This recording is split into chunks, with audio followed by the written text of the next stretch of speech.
Hello friends, this is third video on personal administration, and in this particular video we are going to discuss question and answers on training. So let's start. Okay, so first question is distinguish fully between the syndicate method, role playing method and T group training method in personal management. So if you don't know what are these particular concepts, you won't be able to write this particular question in your examination. So you should know all the training methods that are available right now, and this question is recently asked in 2010 for 40 marks. So this is quite important and quite easy question actually.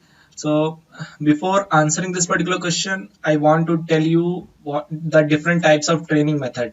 So mostly you have to tell only syndicate method, role playing method and T group training method. So these three you have to discuss, but I will tell you all types. So first type of training method is lecture.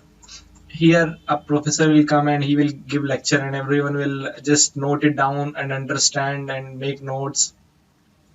So this is the most common type of training, and it is mostly followed in many institutions. Even in LBSNA they mostly give lectures only. Then second type is syndicate method. So what is syndicate method? Here it is a participative technique, and this has been asked in the question. So what happens in syndicate method is that a group of 3 to 5 trainees is formed and they have to do in-depth study on a study project. Some study project will be given, and they have to do this study in the guidance of a faculty member. And this particular in-depth study is done two types. One is knowledge gathering and second is problem solving. So the project could be that you have to gather as much knowledge as possible on a particular subject, or you have to solve a particular problem. And this is a participative technique with 3 to 5 persons. Okay, then coming on the second method of training, that is case study method. So as the name says, you will be given a case, and that will be narrated in the class, and after that group discussions will be followed.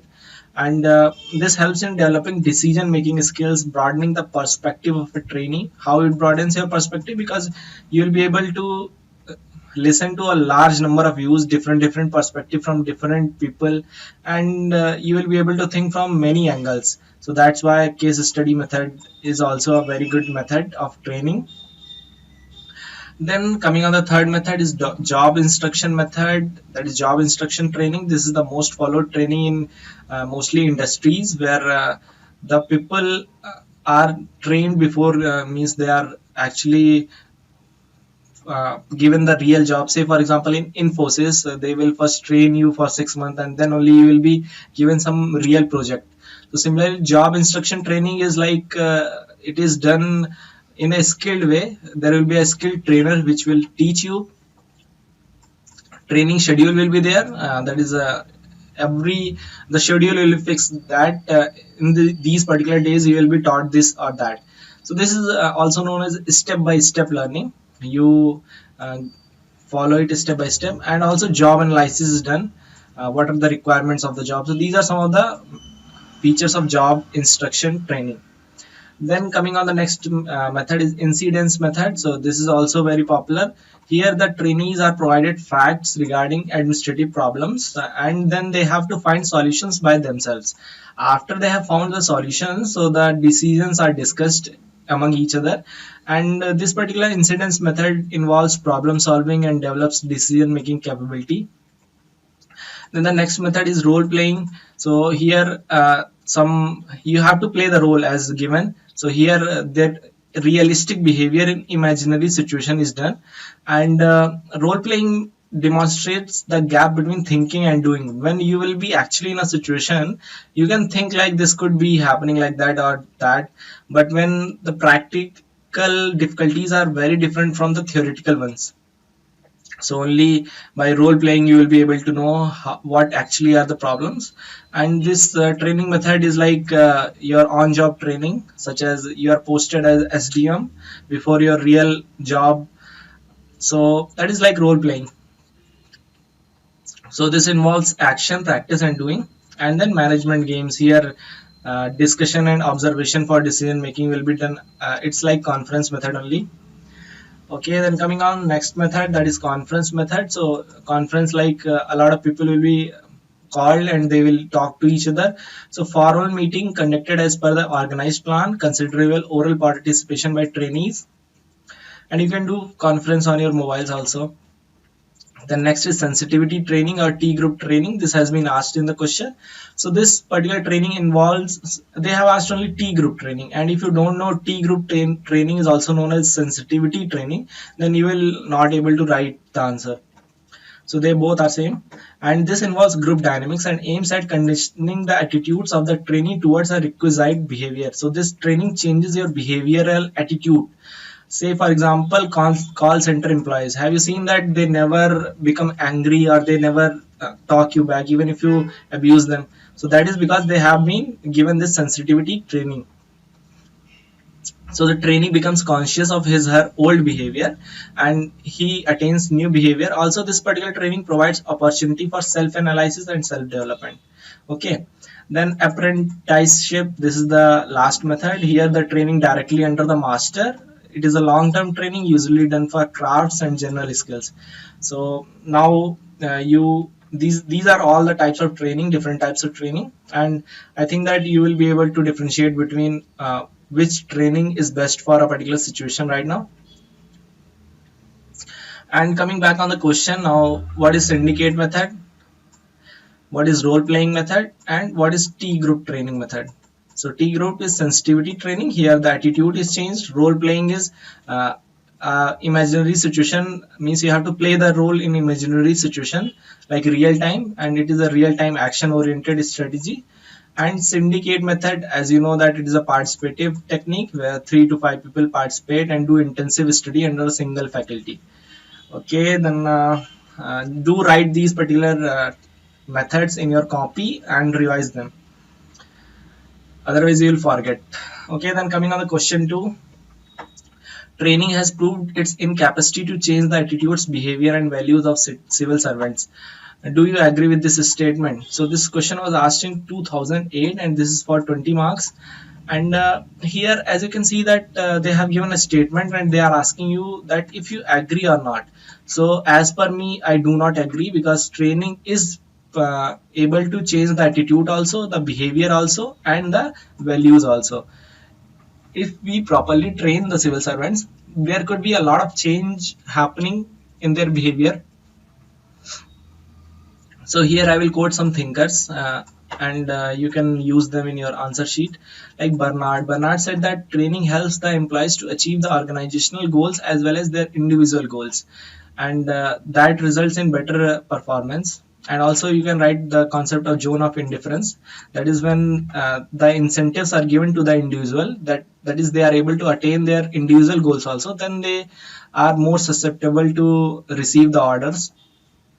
Then McGregor said that training provides opportunity for development of technical and behavioral skills of an organization and also helps in attaining personal growth for employees. So according to McGregor, the training improves both organization as well as employees. Then the third is Taylor. Taylor, as you know that he has given a lot of concepts regarding training. So according to him, training helps in increasing the productivity of the organization and thus helps in obtaining organizational goals. And these are the concepts like functional foremanship. Here, a specific manager will be appointed for a specific task. Then scientific selection of the workers and scientific training, choosing the best method to train, job specialization. These are the concepts of Taylor. So here you can see that the skills are being developed, and according to Bernard and McGregor, even behavior is changed for the workers.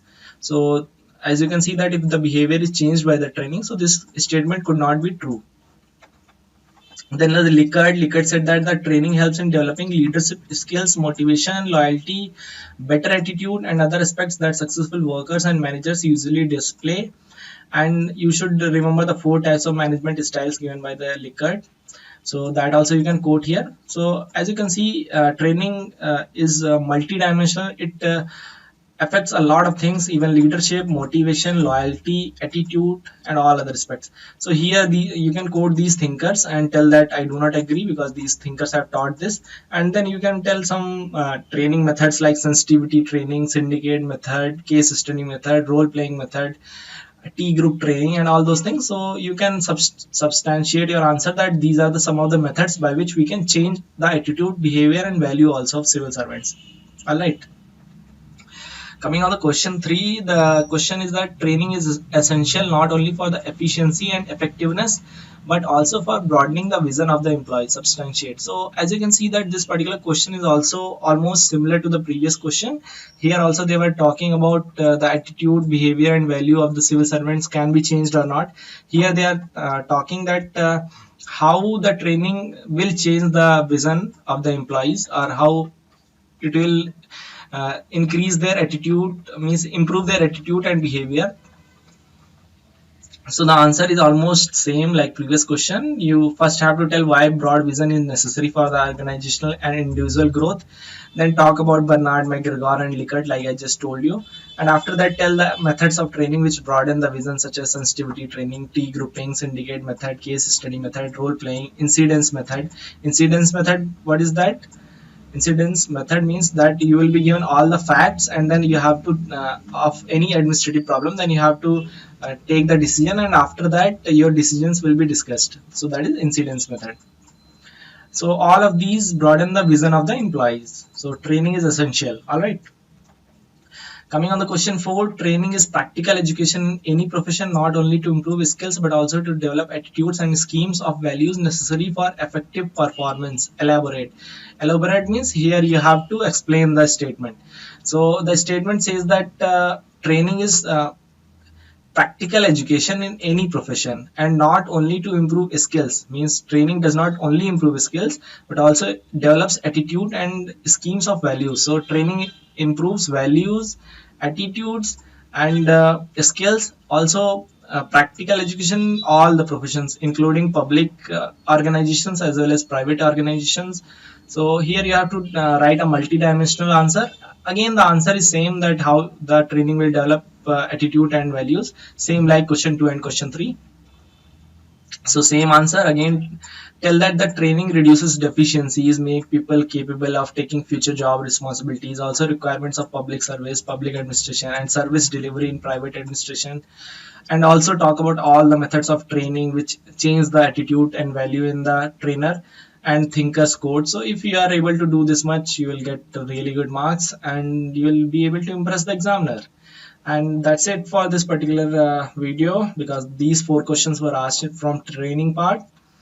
And thank you guys, and in next particular video I am going to discuss about career advancement and position classification in your personal administration. So thank you and see you next video.